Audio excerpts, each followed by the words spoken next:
Welcome to Talking with Tech. I'm your host, Rachel Mado, joined as always by Chris Bugay. Hey, Chris. Hey, what's going on, Rachel? Not too much, just kind of easing my way into summer, I guess. Yeah. Wait, easing. That's an interesting way to put it. I know. Actually, am I easing? I'm not sure. It feels like it's been a really stressful time, but I'm trying to just slow it down, even though I work through the summer, which is kind of unfortunate. I'm not off for the summers, and I always am so jealous of school-based SLPs who have the summers off. But yeah, I'm trying to just I feel like this whole pandemic has been really crazy for my practice and trying to figure things out. And I feel like finally I'm slowing it down a bit and just taking my foot off the gas pedal, we'll say. Cool. Yeah, I do. I'm a 12-month employee as well, and it never ends for me. And vacations are big question marks right now. Every year all my old high school friends, actually since third grade, they've been my friends since third grade. We get together at a lake once a year, and it's this grand thing for a week. It's just super fun. And it's a big question mark right now if we're going to do that. How can we do that? How could we possibly do it safely? But let's talk about some fun things, okay? Let's do it. All right. So I was thinking of you the other day because this situation came up, and I thought it might be fun for you to play with me in this situation, okay? So here's the deal. While I'm telling you this story, would you mind bringing up Google? Just going to Google. No is tricks. This a trick? No is this tricks. A trick? No games. No. Are you sure? This is a game, but it's like a game, but it's not a trick. So okay. No pranks. No pranks. For you, I have to question. I know better now to trust that you're not trying to prank me. Here's the story. So, you know how my kids and I play Dungeons and Dragons, right? And we play with different family members or different friends, and now we've all been, Skyping in or Zooming in or, doing some sort of video conferencing thing, right? So here's the deal. So here was the situation. My kids and their friends were a bunch of heroes, right? And where they were in a jungle. Okay. And they were standing underneath a pirate ship that had some sort of ancient pirate ship that somehow got trapped in this jungle and was turned upside down. So I don't know if you remember the old TV show Lost. There's a pirate ship that shows up in Lost, or some sort of ship like that. Same deal, right? So if you can imagine these heroes, these fantasy heroes underneath a ship in a jungle, and these little creatures came out of the ship, and they were called veggie pygmies. Okay, so veggie pygmies are these little vegetable creatures with arms and legs, but picture a carrot with leaves coming out of its arms and coming out of its sides as arms and coming out of its bottom as legs, and so but the torso and the face is a carrot, and then there's tomato one and there's a turnip one, and so there's this tribe of veggie pygmies that come out. They're living in the ship, right? Where am I going with all this? What are we talking about here with the veggie pygmies, right? Who knew you'd even hear that term today in the podcast, right? I didn't. But what happened was the kids started, the veggie pygmies speak veggie pygmy, and they don't speak the same language as these particular heroes, right?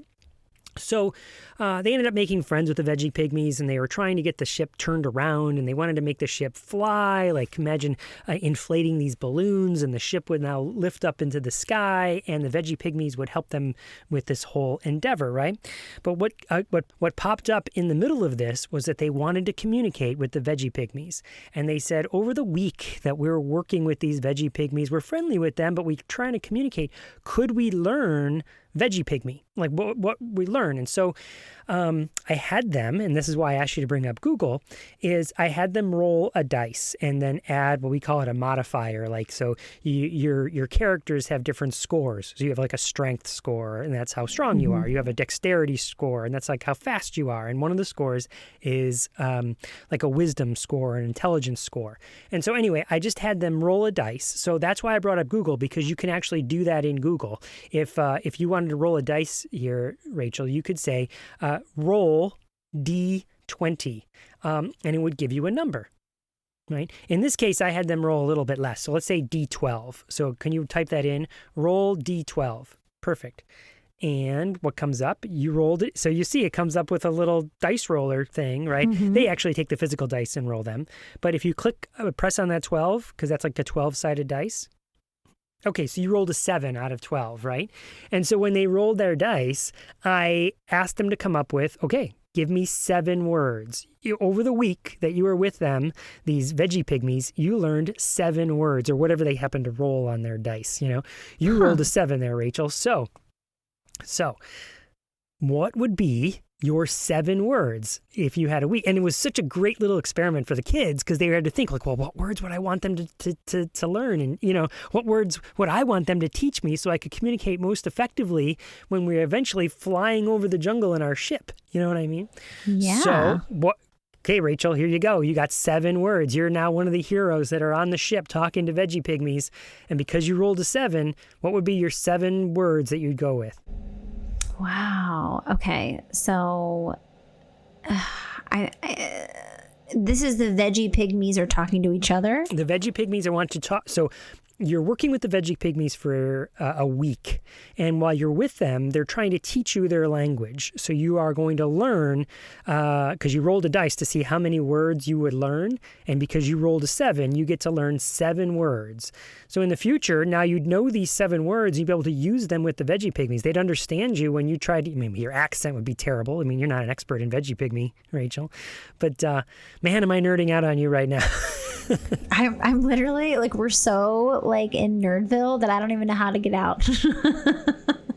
Here's how you get out. You tell me 7 words. What would be your 7 words if you were, because that's what I asked the kids to do. It's like, okay, give me 7 words. And they also, like, they wrote down what these 7 words are. Well, I should say, I had them roll a dice, and then they got to, you know, if they got a 4, then they had 4 words. If they had, and they each made their own list, you know.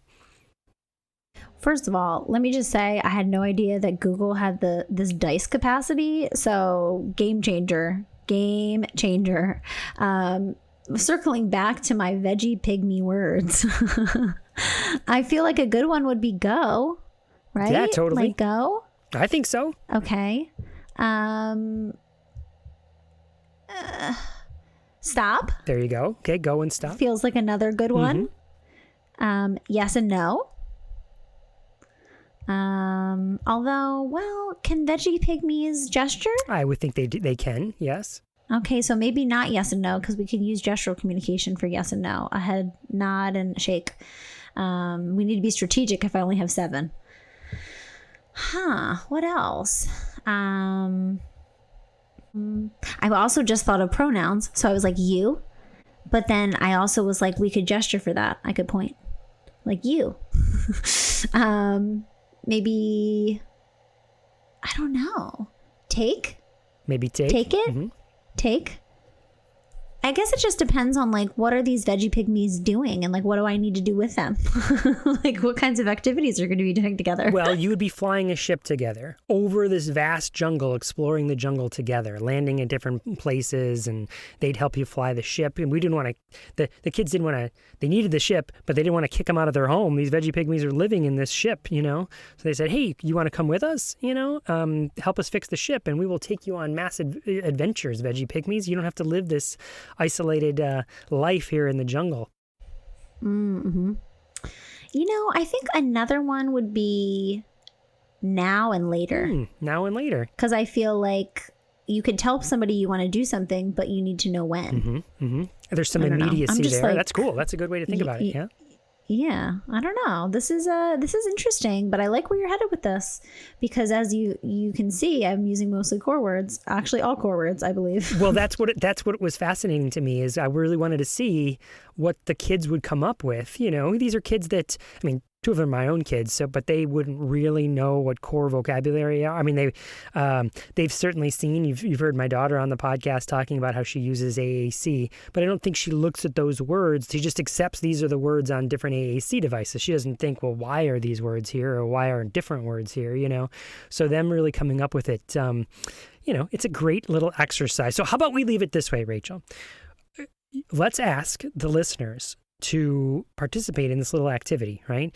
You are a hero that is in the jungle with these veggie pygmies. You go over to Google, roll a 12-sided dice. Again, it's roll D12.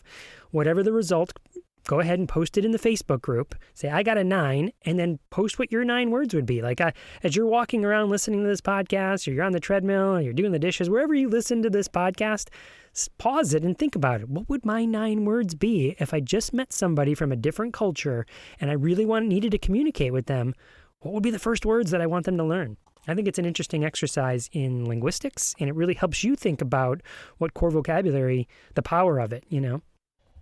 Mm-hmm. Yeah. And like getting really strategic. I was just on a coaching call before this, and, you know, especially when we're working with children with complex communication needs, because like learning a single word for some kids is so challenging. Just one word. Some kids, they pick words up quickly, and, you know, that's not the kids I'm talking about. I'm talking about like, wow, it took us, 6 weeks or 2 months to learn the word open. So when we're thinking through that lens, we really need to be strategic about the words that we're selecting, which is why core vocabulary is so important, because we can choose words that have lots of different uses throughout a child's day. But thinking about this kind of forces you to be strategic, right? When you think through a lens of, I only have a certain amount of words, you kind of heard my thought process. I was like, well, could I use gestural communication? Like, then I might not use yes and no. So it's really fascinating to think through that lens and to really get strategic about what words would you choose if there was a finite amount, which shows, how you can start prioritizing vocabulary. Because I think, eventually, yes, we want to teach kids all the words, but we really have to be strategic about how we prioritize those words so that we can have, immediate success, and kids can be motivated and they can be integrated into, a child's life. So very interesting, Chris. I love this game. Yeah, it's a fun little game, right? And it's often these little things pop up in my little Dungeons and Dragons group with the different students and different kids that we play with. That it's amazing how many times through story these sorts of elements that happen in real life kind of overlap, which is kind of cool. Now, there is something else I wanted to bring up, switching gears, and that is last week you and I were talking about reciprocity amongst states when it comes to licensure, right? Mm-hmm. We were talking about how you are licensed in Pennsylvania and California, and you're starting these groups, and but if you were doing therapy, it could really be only those 2 states, right? So I had recalled over the week of reflecting on this, that I had seen like a PDF somewhere of, well, what are those rules based on each state? In fact, I can't remember where I saw it. It might actually have been Lucas from one of our sessions that we did with him towards the beginning of this pandemic when Mei Ling asked us to get together. I can't remember if it was Lucas. Maybe it was, maybe it wasn't. I don't know. If it was you, Lucas, I apologize for not remembering, but I am giving you all full credit because it's totally something you would send me. So I tried to say, well, where was that? And here's the deal. It actually exists right on the front page of the ASHA website. So if you go to asha.org, and there is a link at the very top that says telepractice resources. And when you click on telepractice resources, there is a list of a whole bunch of resources. And there's 3 big categories. One is what to know before you provide telepractice. The next one is state regulations. And then there's something about telepractice reimbursement. And there are 2 PDFs in the state regulations area, state-by-state tracking of laws and regulation for telepractice and licensure policy, and state-by-state tracking of laws and regulations for school-based telepractice. So I clicked on one of these PDFs because is this what was sent to me? And sure enough, it breaks it down, just as the name describes, state by state. So you can look through here and decide, what other states could I be licensed in? What states are accepting reciprocity? This might be a good resource, not just for you, Rachel, but for anyone else who's trying to do kind of the same thing. I love this. I had no idea that existed. I think that it makes sense, right? Given the circumstances that we're all kind of faced with right now. I'm also interested to see how this evolves. And it sounds like ASHA kind of has a pulse on what's happening state by state. And yeah, really interested to see how over time that changes potentially, and what an impact. I've been trying to wrap my head around, what would that look like? It's interesting to think about when, you don't have the state lines anymore, or potentially. I know we still have them, but yeah, it's really fascinating. Thank you for sharing that. I'll have to definitely put that on my to-do list to look at. One of the things I immediately noticed about looking at this PDF is that it was updated yesterday. So that really shows me that that they're on top of it and they're updating it frequently. Love it. Love it. So Chris, should I tell you about our episode today? Yes. Let's hear all about the episode. Does it have anything to do with veggies? No, it doesn't. Besides the beautiful banter in the beginning we just did. So I interviewed Gemma White, who is a speech language pathologist, I believe in New York. I know she's on the East Coast. But we talked all about growth mindset, which I feel like is a fancy kind of buzzword these days in education. And she and I talked about it through the context of core word vocabulary. What is that I see, Chris? So right here in my closet, I have a small little library of kind of my go-to books. And one of them is Mindset, The New Psychology of Success, How We Can Learn to Fulfill Our Potential by Carol Dweck. And Carol Dweck is the person that sort of kicked off this concept of growth mindset versus fixed mindset. And Rachel, maybe you get into this in the interview because I haven't listened to it yet. We were literally having this discussion with my daughter this morning. I was coming out of the shower and I heard my wife talk about how my daughter's like, I'm just not good in math. I'm just not good in it. I'm just not good. And what we always say is, you know what word to put on the end? Yet. You're not good at it yet. That's how you build up this growth mindset. And we say there is no such thing as being good or bad at math. It is you get better at it. It might take you more time than other people. You might need more tools. You might need more effort. But there isn't someone who's just good or bad at any particular thing. It's just how much time you need to put into it. Exactly. And I thought this was really interesting thinking through the lens of core vocabulary. So I won't spoil the interview because we go in a deep dive about growth mindset and core vocabulary. Gemma actually is going to be presenting at AAC in the Cloud on this specific topic. So I'm really excited to see when her webinar is. I believe it's June 24th, which is a Wednesday. So definitely check that out. I'm excited to kind of listen to her talk about it. The interview was wonderful. And I'm so happy she actually reached out and she's like, have you ever heard of this? And I was like, no, but let's talk about it and let's record that talk. So that's kind of how the interview came to be. Chris, I know you're presenting at AAC in the Cloud as well, right? I am. Yes, I'm doing stuff on robots and coding. So we've had whole episodes on that and I've mentioned it before. So if you are interested in that, check it out. That is the Tuesday. So I think it's the 23rd, June 23rd. But of course, AAC in the Cloud is also recorded. So you can always watch these afterwards. Sounds awesome. I mean, I think that definitely people can learn a lot from you, Chris, as far as coding and robots. I know for sure I have. And it's such an interesting take on core vocabulary and language, and it's really engaging. Kids are really excited about these things and these types of technologies. So we might as well capitalize on that and figure out how to teach language. Now, what about you? Are you presenting at AAC in the Cloud this year? I know you just did something for kind of a preemptive AAC in the Cloud on telepractice. We've mentioned that many times, and I know it's got a lot of views on YouTube. It sure has. Wow. I still am getting emails. People from all over the world have seen that webinar because I get people that say, I saw your webinar. I'm in Singapore. It's really, really cool to see what a reach that's gotten. And I think it's just a testament to people want to know how to support AAC through telepractice.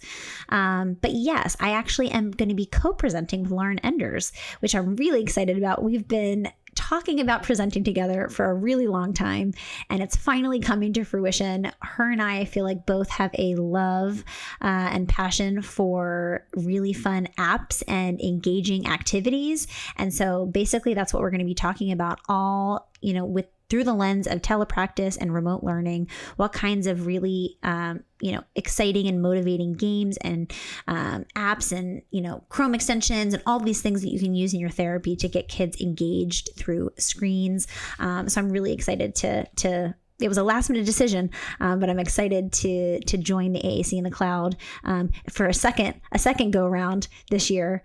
So yeah, I don't know what day it's going to be because we just got together yesterday and I was like, sure, let's do it. But yes, I will be presenting with Lauren Enders for AAC in the Cloud. So without further ado, let's hear your interview with Gemma White.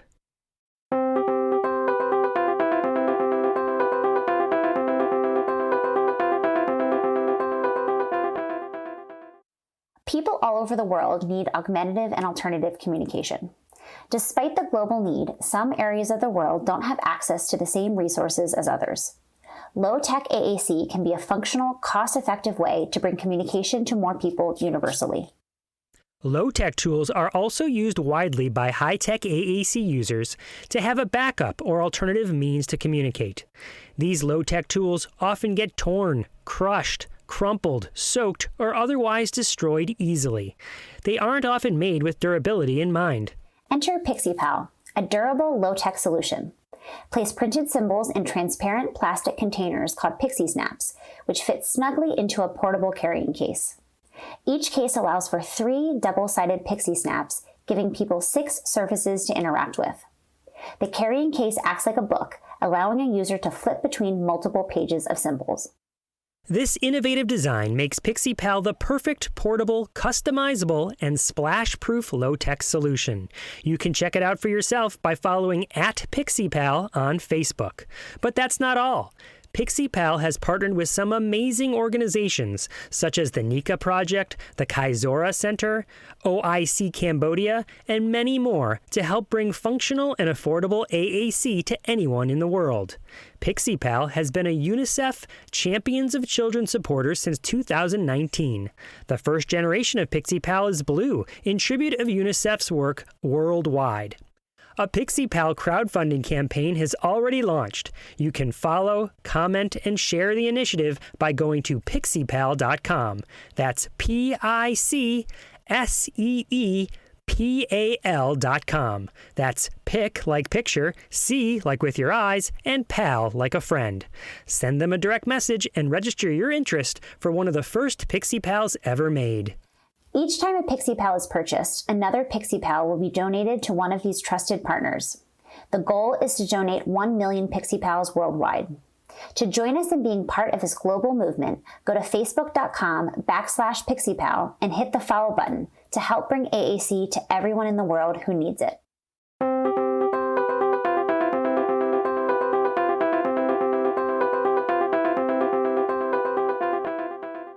Welcome to Talking with Tech. I'm your host, Rachel Meadle, joined today by Gemma White. Gemma, I'm so excited that you came on today to talk with us. Thank you for having me. Of course. So just take a second and introduce yourself. Tell us a little bit about who you are and how you got to do what you're doing. Thank you. Okay, my name's Gemma. I grew up in London, where I went to university to become a speech and language therapist. I've been living in New York for 18 years. And then I did classical PECs a long time ago, and then saw how limited that was. And we went on to really discuss, I went on to sort of explore a Dynavox, and I had a kid who had a Dynavox, and it was great. And I had a lot of success with children on the autism spectrum, which is really what my focus of practice has been. I guess to take a step back, I started working in integrated youth clubs when I was 13 years old, and have continued to work on children on the autism spectrum my whole life. So then the iPad happened, and things changed completely in terms of funding, in terms of access to technology, and I just saw great things happening.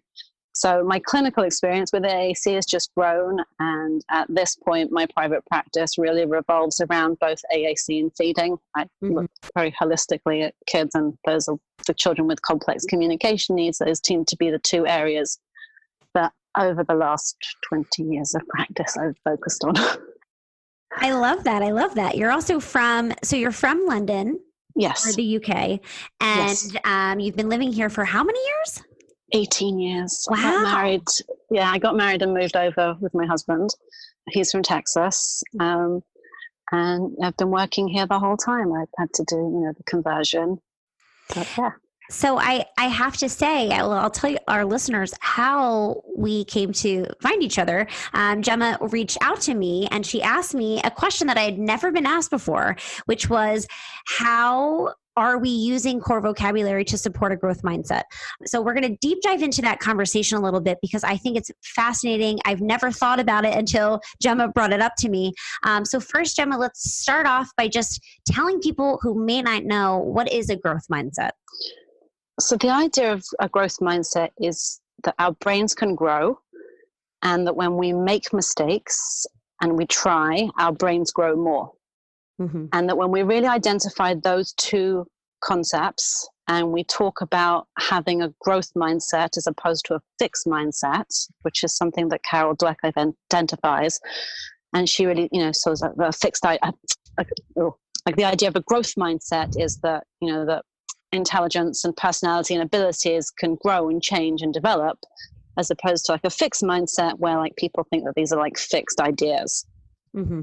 So I think that applies to children with complex communication needs also, to have like an idea that when you identify that you are learning and that you teach children that they can grow and you show them their mistakes, how that grows and develops.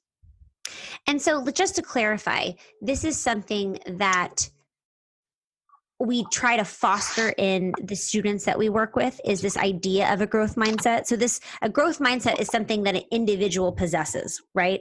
So like, it's the belief that I, Rachel Madel, can grow and change. I can make mistakes and evolve over time. Is that accurate? Yes, absolutely. And there's lots that's been done with sort of recent functional MRI imaging, where they look at people actually doing math problems. It's really cool.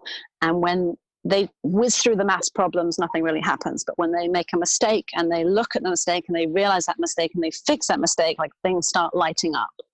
So that when you realize that you have made a mistake and you've identified a path forward, you're growing and changing and developing.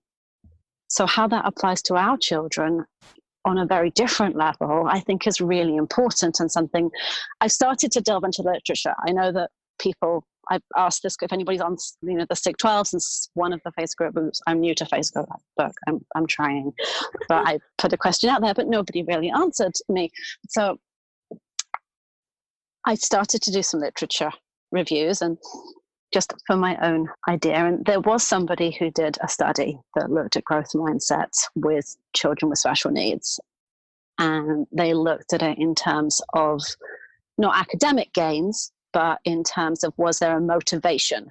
Did they see a motivational difference? And so children who were given a growth mindset intervention sort of at adolescent age showed that they were more motivated than other students. Which is huge, because we know that motivation is, I'd say, at the very top, right, of importance when we're talking about inspiring kids to communicate with us. There obviously has to be that motivation to learn how to communicate, to learn in general. And so that's amazing to hear that, a growth mindset intervention could increase motivation, because that's really what we need, right? For a lot of the kids, especially, the kids that I work with who have autism, motivation is fleeting. It sometimes feels like it's not even existent sometimes. So that's so wonderful to hear that. So it's interesting. I definitely hear from you. I hear that you're like a cheerleader to these kids, right? It comes across in your philosophy.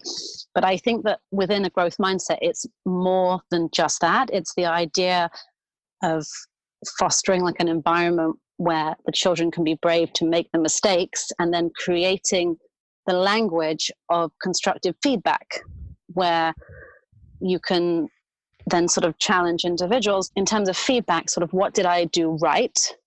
And so specific feedback. We know that when we're giving feedback to people, it's very specific. It helps, like the more specific you are, the better a child is able to retain that information. If that's an articulation thing, I love how you rounded your lips, right? If that's a language goal, I love how you identified that letter. It's a social thing. I love how, you were just close enough to that person, whatever the goal is, but the more specific the feedback we're giving somebody. So feedback goes into the growth mindset, because you have to be able to accept that criticism, right? You have to be open to that. And then you want to be able to move forward from that. So you want to help create a path beyond where the error was. And that's where being a good therapist, creates the scaffolding for that. So let's kind of take a few steps back. What does supporting a growth mindset look like in your intervention? What kinds of things are you doing with children so that you are supporting this idea of a growth mindset? So a lot of what I like to do, we know that within the AAC world, aided language stimulation is best practice, right? We want to be modeling language for our kids all the time. So I might be playing a game with a kid, and it's like a balancing game or something. So part of that, we're modeling language about putting things on and putting things up and things falling off. So part of what I'm doing during that session is adding in things like, you tried, it's hard, like using some core language to support the idea that you're learning. Learning is a process. We've made an error. We're moving on. Does that make sense? No, absolutely. So, and this is something, no, it absolutely makes sense. And this is something that I actually teach to a lot of CFY clinicians, graduate students, all of the new clinicians. They have this idea that they don't want to hurt a child's feeling by giving them feedback that was not right. The easiest example is articulation, right? It's like, a kid's trying to say S and they're not saying it right. And if you keep saying like, yeah, good job, but they're not making the correct corrections, that's not serving that child because they don't know where the error was. But I think that it can be intimidating for young clinicians, especially new clinicians, because they don't want to hurt feelings. And I think that idea, the idea of giving constructive criticism is sometimes hard for clinicians. So what would you say to a clinician who's like, yeah, but like, he's just trying so hard. He's doing so good. Like, I don't want to discourage him. So the way you frame it is you don't say no. Carol Dweck talks about saying not yet. So when you're very specific and like, oh, not yet, and then you provide the path forward, but if you do this, then you'll achieve it. I love that. Not no, just not yet. Because that implies that eventually you will get there, right? Absolutely. I love this. So then we kind of touched on this already, the importance of aided language simulation, which we know is important for our children who are using AAC. I love some of the language that you talked about. So let's kind of talk through some ideas maybe about how we can utilize core vocabulary. You mentioned you tried and it's hard, which I really love those. Are there any other? Yeah, there's a lot more that I've sort of tried to think about really like just on a core board, right? So you can go for it. I love it. You did it. Do it. I'm like writing these down because I really want to like practice them in my own session. Well, I just sort of want to open LAMP because it's my favorites to play with. I love it. I love it. Just look at it. And sort of back where we were. Like, there's just so much, but it's, the do it, the go for it, you can do it. And just delving into sort of the problem solving and so providing like a visual representation of a growth mindset philosophy. It's not that you have to have a growth mindset curriculum. It's not that you have to do something special. Although if you do want to do something special, I do have some fun resources. Awesome. We'll have to get those from you and link in the show notes to all the resources. Yeah, no, do you know Class Dojo?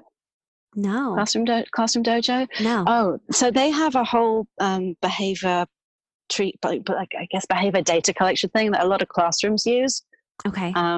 But they also have a YouTube channel, and they have some fun sort of growth mindset videos. Oh, we would love actually, if you could send those to me via email. We would love to just add these to the show notes for resources for people. I will. And Ormy. There's Ormy the pig. It's really fun. Yes, I have seen him actually. I've seen those animated shorts. I oftentimes will use animated shorts in my therapy. I just think they're a really great way to support language and to aided language input. And I have seen Ormy the pig.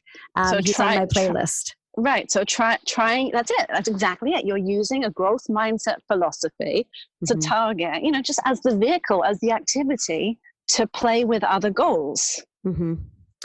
So for a clinician who's like, okay, like I think I'm kind of grasping what a growth mindset is, like what's something that they could do in their session tomorrow that starts getting the ball rolling with a growth mindset? Like what's something that's super easy that they can just say, okay, tomorrow I'm going to try this? I think that what you have to do is you have to realize that people, and a lot of clinicians will think they have a growth mindset, but often people that have tendencies towards one mindset or another don't necessarily have it all the time. So I think the best thing I can tell a clinician is actually approach your students with a growth mindset and find the path for them to grow by providing activities that support a you can do it atmosphere, and foster an environment, foster an environment where it's okay to make mistakes. Mm-hmm. And that people are comfortable doing that, because communication is difficult. What we're doing as clinicians, for the speech and language therapists, and even for the teachers, we're pushing kids all the time. So to know that they're learning, to be engaged in learning. Mm-hmm. So it's really, to clinicians, I would say, open your mindset to everybody's ability to have a growth mindset. Yeah. And I think that that's something that we talk a lot about on this podcast. We have to believe that change is possible. We have to believe for even, kids with complex communication needs, they have the ability to learn and grow if we provide the right supports. And so I think that that's a perfect piece of advice to clinicians, is just start approaching all of your kids with this idea that they will grow and change. They can make mistakes and they can learn from them. See, that's why I reached out to you. Well, I'm so happy that you did, because this is a beautiful conversation that we're having. And I really am excited because I think it's going to inspire a lot of clinicians. And kind of piggybacking on that, for people who maybe this is the first encounter they've had with a growth mindset, do you have any resources or books or, people that they can, research so that they can learn more about this? I mean, Carol Dweck is the woman who coined the phrase. Mm-hmm. And interestingly, it was in reaction to a lot of the people came to her with praise-dependent workplace young adults who had grown up in a educational system where we were afraid to give that feedback. Mm-hmm. And they need praise and awards and badges all the time. Yeah. And it's driving employers nuts. Yes. So this was where Carol Dweck sort of started to move away from the idea that this is how we treat people in schools, and what can we better do in education in terms of educational philosophy to support independent learners. Mm-hmm. So if you want to really dive into it, Carol Dweck is the woman to follow, and there are YouTube videos that you can look at. There's tons of research. Awesome. So what about for the clinicians that don't buy into this idea of growth mindset? Like, what are the criticisms of growth mindset? Are there any? Are there people who are just like, I mean, I'm assuming this might be a broad generalization, but I'm assuming. No, well, when I put out the question on the Model Motivate Facebook group, there was one reply, which was a woman who gave me some meta-analysis, and I looked through it. And looking at studies that have shown that growth mindset does not support any academic gains within students. But so this is where I was, and I didn't post. I'm not so good at Facebook, but what I thought was it's more than that. And I sort of have the example of, I have a lot of children, but my third kid over the summer, the school that my boys go to really follows like this growth mindset philosophy. And it's really embedded into their curriculum, which is awesome. It's part of why I love it. And they rented this adventure playground, and his two big brothers bound through it, and this little tiny power, because he's really small, doesn't give up. He stands there and he goes, "I can do it. I know I can." And like he totters through it, and I didn't have to say anything. I didn't hold his hand. I did nothing. But like I saw the look, and then I saw the inspiration. And this is actually the same boy who last week, he's a little bit dyslexic. I posted on Instagram. He took a Pringles lid. He's 7 years old, and the hole in the Pringles lid, he called it the laser beam. And as we're reading, and he's doing his Hebrew reading, not even his English reading, because school does both languages, and he's laser beam reading each letter with the Pringles lid. So what did he do? He has a growth mindset to go find the AT tools he needs to support his reading. Mm-hmm. And when we were talking this morning at breakfast, I was like, how's school? He's like, it's fun. I was like, that's great, because school wasn't fun when I was 7 years old and trying to read. Mm-hmm. So it's really, that's why I think growth mindset is important, not because of the academic gains, but because of what it gives you as an individual and how it makes you feel about everything in that you approach. And I think the other important thing to remember too is that, of course we could try to support this by telling students, and giving them the language of you can do it, and, all of the phrases that we used earlier. Go for it. But I also think it's important for kids to see the way that we talk to ourselves, and to model that for ourselves. If I'm trying to do something challenging, there's a game that I was playing with a student last week, and it's this game that gives you all types of like gross motor activities to do, and some of them are really hard for me to do. It's like stand on one leg and like, you know, pat your head as you're like jumping up and down. It's like all these really intense things, you know, and so I can just imagine myself using that language like, okay, this feels hard, but I can do this. I'm going to do this. I think it's important that we model that language to kids because, you know, kids learn more from what we are than what we teach. And I think that parents can do this. I think that teachers can do this. I think clinicians can do this. So just as important as it is to talk to our students and tell them that they can do it, I think it's important for students to hear us telling ourselves that we can do it. So I think also, you know, if you do like a core word of the week, then you can add in some sort of growth mindset statement into that, you know, whatever maybe the 5 suggestions that you're giving the family. Love. And then I'm just like going off of that too. Then we can encourage social language with that, right? We can have a peer say to another peer, like, you can do it. I feel like that is another layer to that, which could just be so beautiful to see in a classroom setting, especially. Yeah. Love this. Gemma, thank you so much for sharing all of your information today, all of your wisdom. How can people reach out to you if they want to talk with you about growth mindset? I guess I have a website, which is Gemma White SLP. Awesome. And then I do my Instagram. I like that. I've started to try and be better with, so my Instagram is a spoonful, which really, it came from the feeding therapy. My business is a spoonful of sugar. Oh, I love that. I love it. Mary Poppins. Yeah, well, that's what they used to say. I would walk in with a bag of all sorts of interesting things. That's completely where it came from. And then my Facebook, I will respond to messages and I'm trying to engage with the groups better. I joined your group recently. Amazing. Well, we're happy to have you as part of our Facebook group. If you guys listening have not joined our Facebook group, head on over there. It's a really great place to be. Lots of cool conversations going on in there. Gemma, everybody we have on the podcast, we ask one question, and that is this. If you had a billboard that every SLP could see, what would your billboard say? That's a very visual question. It is. We're all about visuals. We're all about visual supports on this podcast. So I guess it would have to say very little. Say, don't say no. And then in very big, it would have to say not yet. And I guess underneath it would have to say it's your responsibility to find the right path to help your clients learn to grow. Love that. So of course, it's supporting that growth mindset idea. I really appreciate you coming on and taking the time to talk with us. And I know that our listeners will appreciate this conversation. So I would encourage everyone who's listening, think about this idea of a growth mindset.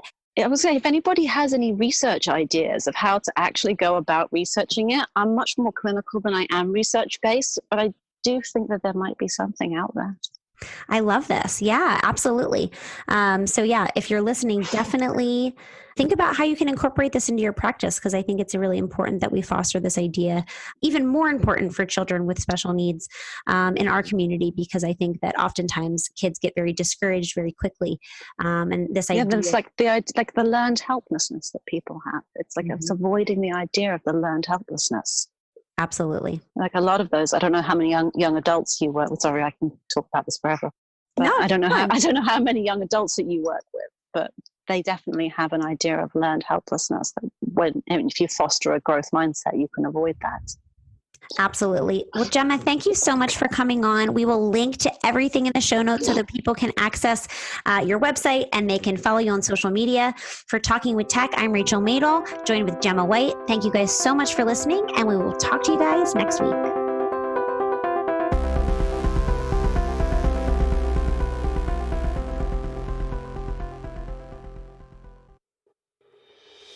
Hi, I'm Mei Ling Chan. And I'm Martin Sibley. And we are the hosts of the Exceptional Leaders Podcast, where we spotlight high-profile topics and amazing people who are changing the worldview on disability. Even though we are oceans apart, we are bringing people from all over the world together to discuss inclusion, advocacy, accessibility, and real-life journeys. So listen to the Exceptional Leaders podcast to hear the voices and stories from amazing changemakers and be inspired to make a real difference in the world. You're listening to the Exceptional Podcast Network.